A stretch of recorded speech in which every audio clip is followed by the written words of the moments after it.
90 વર્ષ પછી શરદ પૂર્ણિમાના દિવસે અમૃત યોગ બનશે। આ 6 રાશિઓ પર અમૃતનો વરસાદ થશે। શરદ પૂર્ણિમા દૈવિક ચંદ્ર રાત્રિનું રહસ્ય। શરદ પૂર્ણિમા એ માત્ર ચંદ્રની પૂનમ નથી, તે ચંદ્રની શક્તિનો સર્વોચ્ચ ક્ષણ છે। આ દિવસે ચંદ્ર પોતાના સૌથી નજીકના બિંદુ પર હોય છે, તેથી તેની કિરણ શક્તિ ત્રિગુણિત થઈ જાય છે। વેદોમાં કહેવામાં આવ્યું છે, ચંદ્રમા મનસો જાતા, એટલે કે ચંદ્ર મનનો સ્વામી છે। આથી જ આ દિવસે મન, ચિત્ત અને ભાવના ત્રણેય પર ચંદ્રનો જાદુઈ પ્રભાવ રહે છે। આ દિવસના ચંદ્ર કિરણમાં પ્રાણશક્તિ, આરોગ્ય અને સમૃદ્ધિનો તત્વ રહેલો હોય છે। જ્યારે ચંદ્ર ગુરુ અને શુક્રના શુભ દૃષ્ટિ સંબંધી બને છે, ત્યારે તેને અમૃત યોગ કહેવામાં આવે છે।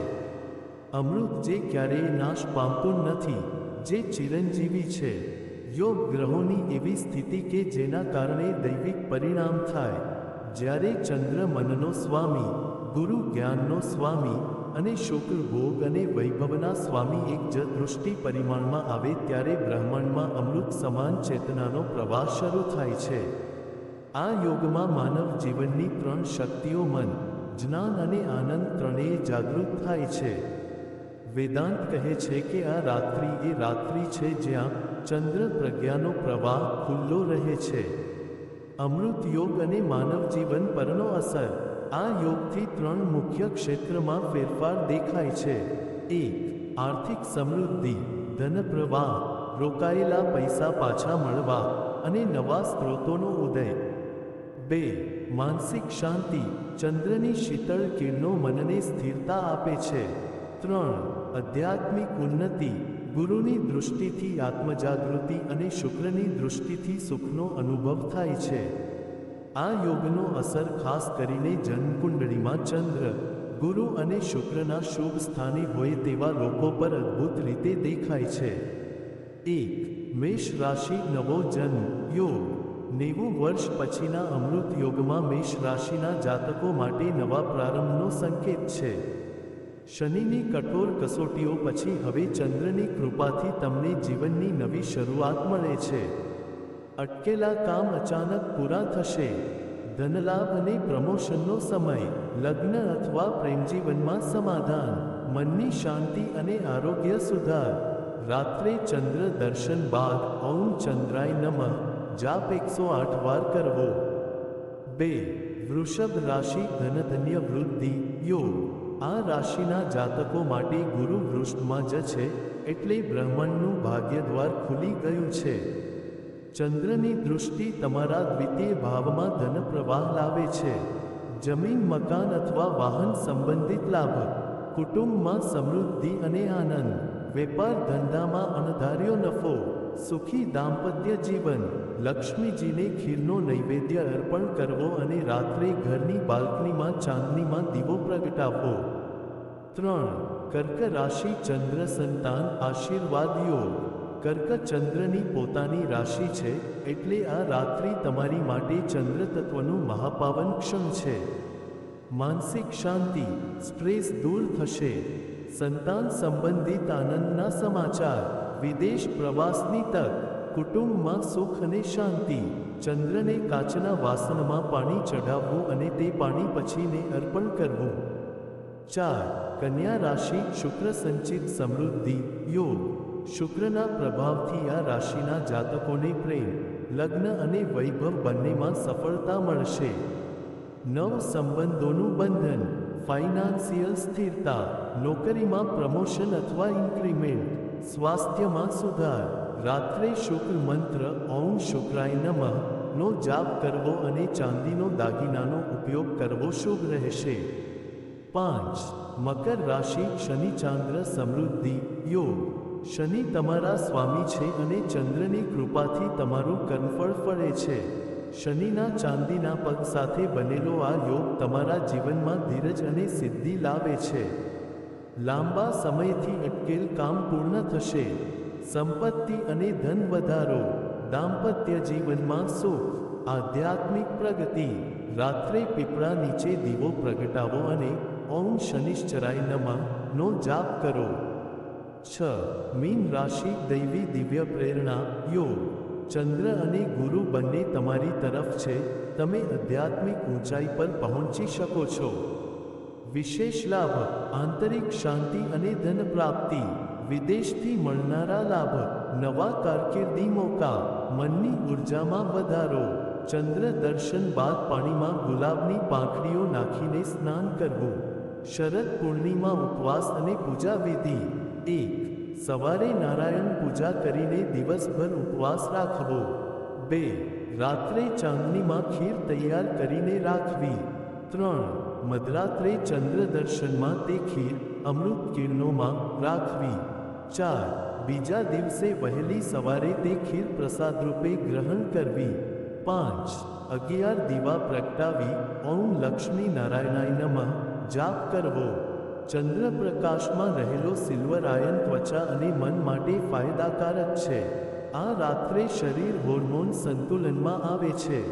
શરદ પૂર્ણિમાના ચંદ્ર કિરણ માનસિક ઉર્જાને પુનઃસ્થાપિત કરે છે. આ યોગ પછીના 6 મહિના સુધી આ 6 રાશિઓ માટે અદ્ભુત સમય રહેશે. ધન, સુખ, માન, પ્રતિષ્ઠા અને આધ્યાત્મિક શાંતિ બંને મળશે. સામાન્ય ફળ રૂપે જીવનમાં દૈવિક પરિવર્તન લાવે છે. ચંદ્ર લક્ષ્મી સંયોગ સમૃદ્ધિનો દૈવી મિલન. શાસ્ત્રોમાં કહેવામાં આવ્યું છે ચંદ્ર લક્ષ્મી સમાગમે દૂત દુર્લભમ. અર્થાત જ્યાં ચંદ્ર અને લક્ષ્મીનું મિલન થાય છે ત્યાં દૂત ટકતું નથી. શરદ પૂર્ણિમાની રાત્રિ એ જ ક્ષણ છે જ્યાં ચંદ્રની શીતળ કિરણોમાં લક્ષ્મીનો વાસ કહેવાય છે. આ દિવસે ચંદ્ર પ્રકાશ લક્ષ્મી તત્વને ધારણ કરે છે એટલે જ કહેવાય છે કે ચાંદની એ લક્ષ્મીનો આવિર્ભાવ છે.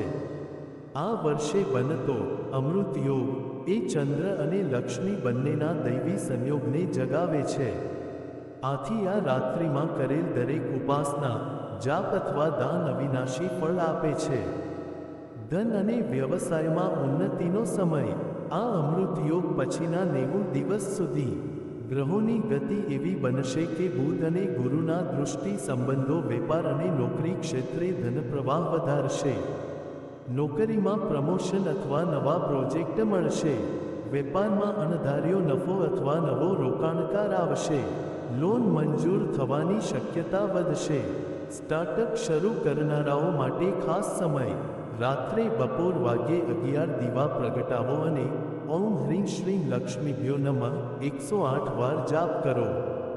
આરોગ્ય અને માનસિક શાંતિમાં વધારો. ચંદ્રનું તત્વ મન સાથે જોડાયેલ છે. આથી અમૃત યોગના સમયગાળામાં માનસિક તાણ, ડિપ્રેશન અથવા ચિંતાનો સ્તર ઘટશે. ચંદ્ર કિરણ શરીરમાં પ્રાણશક્તિ અને પોઝિટિવ આઇકન્સ વધારે છે. રાત્રે ચંદ્ર દર્શન પછી 10 મિનિટ પ્રાણાયામ કરો. ચંદ્ર પ્રકાશમાં ધ્યાન મેડિટેશન કરો. પાણીમાં તુલસી પાંદડા નાખીને પીવાથી મનની શાંતિ મળે. આધ્યાત્મિક ઉન્નતિ અને સાધના સમય. આ રાત્રિમાં ગુરુ, ચંદ્ર અને શુક્રના સંયોગથી સાધકો માટે દ્વાર ખુલે છે. આ દિવસે કરેલા જાપ અથવા ધ્યાન દ્વારા આત્મચેતનાનો ઉદ્ભવ થાય છે.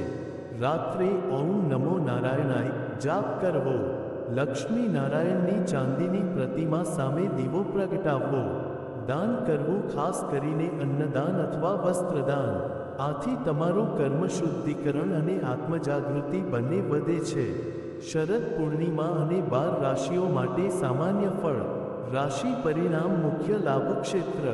મેષ નવા કામની શરૂઆત, કારકિર્દી, આત્મવિશ્વાસ.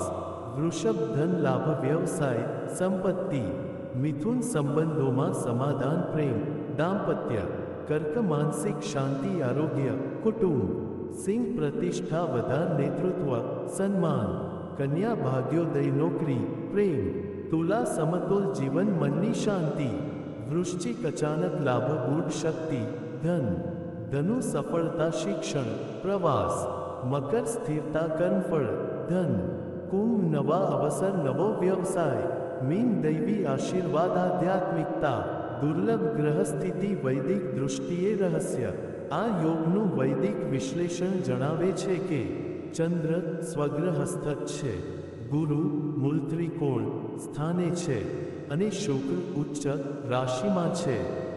આ ત્રણેયની શુભ સંસ્થા ત્રિલોક સુખકારી કહેવાય છે. જ્યારે ત્રણેય દૈવી ગ્રહો શુભસ્થિત થાય છે ત્યારે ધર્મ, અર્થ, કામ અને મોક્ષ ચારેય પુરુષાર્થ જીવંત બને છે. આગામી અમૃત યોગ ક્યારે આવશે? વૈજ્ઞાનિક ગણતરી પ્રમાણે આવું ગ્રહસ્થાન ફરીથી 2115માં બનશે. તે સમય સુધી આ રાત્રિનો અમૃત યોગ અદ્વિતીય માનવામાં આવશે. આથી જ આ રાત્રિને એક પેઢીનો અમૃત સંયોગ કહેવાય છે. જીવનમાં અમૃત યોગનો સંકલ્પ વિધિ. રાત્રે ચંદ્રોદય સમયે હાથમાં ફૂલ અને જળ લઈને મનમાં સંકલ્પ બોલવો. હે ચંદ્રદેવ, હે લક્ષ્મી માતા, મને મનની શાંતિ, ધન, આરોગ્ય અને આત્મજ્ઞાનનો આશીર્વાદ આપો. પછી તે જળ તુલસી પર અર્પણ કરવું. આ સંકલ્પ બ્રહ્માંડમાં તમારા વિચારોની ઉર્જા રૂપે મોકલે છે.